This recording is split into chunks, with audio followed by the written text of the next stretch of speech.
ಎಲ್ಲರಿಗೂ price lord, good morning. ನಾನು ಒಂದು ಟೆಸ್ಟಿಮನಿ ಹೇಳ್ತೀನಿ ಇವತ್ತು. ನಾನು ಮಗಳು ಹುಟ್ಟಾದ ಮೇಲೆ ನಾನು ಜಾಬ್ ಬಿಟ್ಟಿದ್ದೆ. ಸೊ ಬೇರೆ ಹಾಸ್ಪಿಟಲ್ ಜಾಬ್ ಹುಡುಕುವಾಗ ನನಗೊಂದು KBN ಯೂನಿವರ್ಸಿಟಿ ಅಂತ ಒಂದು ಹಾಸ್ಪಿಟಲ್ ಸಿಕ್ತು. ನೀವು ಗೂಗಲಲ್ಲಿ ನೋಡಿ ಬೇಕಾರೆ, ಅದು ಒಂದು ಯೂನಿವರ್ಸಿಟಿ ದೊಡ್ಡ ಹಾಸ್ಪಿಟಲ್ ಆಯಿತಾ. ಸೊ ಹಾಸ್ಪಿಟಲ್ಗೆ ನಾನು ಅಪ್ಲೈ ಮಾಡಿಬಿಟ್ಟಿದ್ದೆ, ಅದು ಬರಲಿ ಅಂತ ಹೇಳಿ. ಸೊ ಅಪ್ಲೈ ಮಾಡಾದಮೇಲೆ 4 ತಿಂಗಳ ತನಕ ಬಂದೇ ಇಲ್ಲ. ಸೊ ಅಲ್ಲಿ ತನಕ ನಾನು ಕ್ಲಿನಿಕ್ ಕೆಲಸಕ್ಕೆ ಹೋಗೋಣ ಅಂತ ಹೇಳಿ ಒಂದು ಗೈನಿಕ್ ಹಾಸ್ಪಿಟಲ್ ಅಲ್ಲಿ ನಾನು ಕ್ಲಿನಿಕಲ್ಲಿ ಕೆಲಸಕ್ಕೆ ಹೋಗ್ತಾಯಿದ್ದೆ. ಎಷ್ಟು ದೂರ ಆಗುತ್ತಾ, ಬಿಸಿಲಲ್ಲಿ ಹೋಗ್ತಾಯಿದ್ದೆ ಬರ್ತಾಯಿದ್ದೆ. ಬೆಳಿಗ್ಗೆ 11ಕ್ಕೆ ಹೋಗಿ ರಾತ್ರಿ 9ಕ್ಕೆ ಬರ್ತಿದ್ದೆ, ಕಮ್ಮಿ ಸಂಬಳ.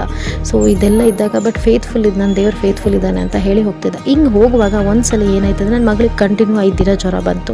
ಸೊ ಮೇಡಮ್ಗೆ ಇನ್ಫಾರ್ಮ್ ಮಾಡಿದೆ, ಅವ್ರು ಲೀವ್ಸ್ ಕೊಟ್ಟರು. ಲೀವ್ಸ್ ಆದಮೇಲೆ ನೆಕ್ಸ್ಟ್ 6ನೇ ದಿನಕ್ಕೆ ಜ್ವರ ಕಮ್ಮಿ ಆದಮೇಲೆ ನಾನು ಡ್ಯೂಟಿಗೆ ಹೋದಾಗ ಅವ್ರು ನನಗೆ ಕರೆದು 1 ತಿಂಗಳು ಸಂಬಳ ಕೊಟ್ಟು ನೀನು ಇನ್ಮೇಲೆ ಹಾಸ್ಪಿಟಲ್ಗೆ ಡ್ಯೂಟಿಗೆ ಬರಬೇಡ ಅಂದರು. ಯೋಚನೆ ಮಾಡಿ ಎಷ್ಟು ದುಃಖ ಆಯಿತು. ನಾನು ಆಮೇಲೆ ನಾನೇನು ಮಾತಾಡಿಲ್ಲ, ಬಂದೆ ದೇವ್ರ ಹತ್ರ ಪ್ರಾರ್ಥನೆ ಮಾಡಿ, ದೇವರೇ ನಾನು ಏನು ಅಪ್ಲೈ ಮಾಡಿದೆ ಆ ಜಾಬ್ ನನಗೆ ಬರಬೇಕು ಅಂತ ಹೇಳಿ. ದೇವ್ರ ವಾಕ್ಯದಲ್ಲಿದೆ, ನೀನು ನಂಬಿ ಪ್ರಾರ್ಥಿಸಿದ್ರೆ ಅದಾಗುತ್ತೆ ಅಂತ. ಇದು ನೋಡಿ, ಇದು ನನ್ನ ಹಾಸ್ಪಿಟಲ್. ಇಷ್ಟು ದೊಡ್ಡ ಹಾಸ್ಪಿಟಲಲ್ಲಿ ದೇವ್ರು ನಂಗೆ ಅಪಾಯಿಂಟ್ಮೆಂಟ್ ಮಾಡಿದ್ರು ಕೆಲಸಕ್ಕೆ. ನಾವು ಅಂದ್ಕೊತೀವಿ ಮುಗೀತು, ನಮ್ದು ಆಯಿತು ಇಲ್ಲಿಗೆ ಅಂತ. ಬಟ್ ದೇವರು ಆದಿ ಅಂತ್ಯ ಅಂತ ಹೇಳ್ತಾರೆ. ಆತನೇ is a beginning and is a end. ನಾವು ಎಲ್ಲಿ ಎಂಡ್ ಆಗುತ್ತೆ ನೋಡಿ, ದೇವ್ರು ಅಲ್ಲೇ ಬಿಗಿನಿಂಗ್ ಮಾಡ್ತಾನೆ. ಆತನಲ್ಲಿ ಫೇತ್ಫುಲ್ ಇರಬೇಕು. ನನ್ನ ಕಲೀಗ್ಸ್ ಆಗಿರ್ಬೋದು, ನನ್ನ ಹಾಸ್ಪಿಟಲ್ ವಾತಾವರಣ ಇಷ್ಟು ಎಂಜಾಯ್ ಮಾಡ್ಕೊಂಡು ನಾನು ದೇವರಿಗೆ ಥ್ಯಾಂಕ್ಸ್ ಹೇಳ್ತೀನಿ ಪ್ರತಿದಿನ ಡ್ಯೂಟಿಗೆ.